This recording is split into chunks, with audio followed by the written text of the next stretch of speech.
And welcome back to Talk of the Town as we shift gears a little bit now. Talk about reading as we bring in our friends from the South Central Library System. As we have Shawn Brommer is here. She is the Youth Services and Outreach Consultant for SCLS. And thanks for joining us, Shawn. You're welcome. Yeah, and what I like talking about too, summer's starting to come around here. The school year just about done, and then kids seem to read a lot less during the summer. So why is it important actually for them to keep on reading all summer long?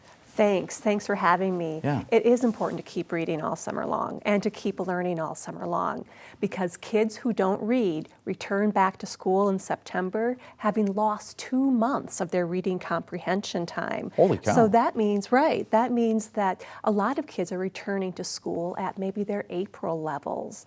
And our teachers then are working hard to catch them back up to where they need to be.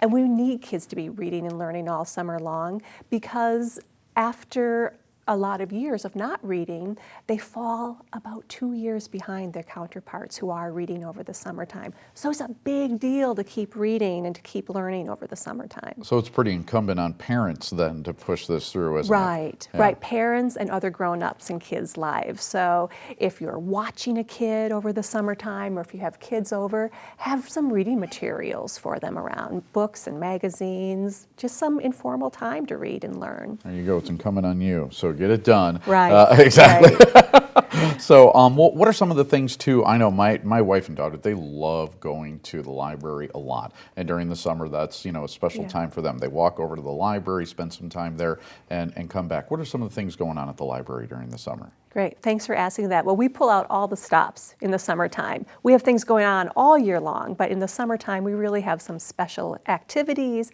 and special events going on. At a lot of libraries, there are opportunities to come and make things, to make craft projects, or to learn how to use some special media, maybe some stop animation programming going on at libraries, maybe some sewing machines, lots of opportunities to be active and to learn through doing. Yeah, so the library, it seems like nowadays too, so much different than when I was, a kid, or when I was going to the library, and Right. we would go and it was shh and don't do anything. It seems like there's so much interactive stuff going on now, isn't there?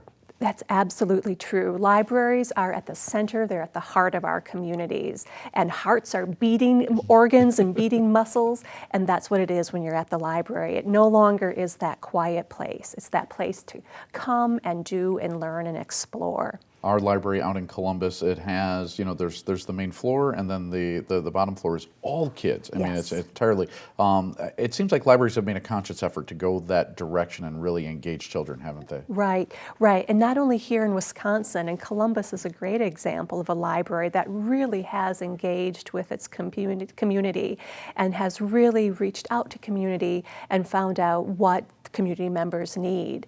We really are looking at library as a place that understands the needs of the people it serves. So as a youth services and outreach consultant, basically what is your main focus then and what you do for the library? How are you reaching out and trying to get to the kids? Right. Well, the mission of the South Central Library System is to help our 54 member libraries best serve its public.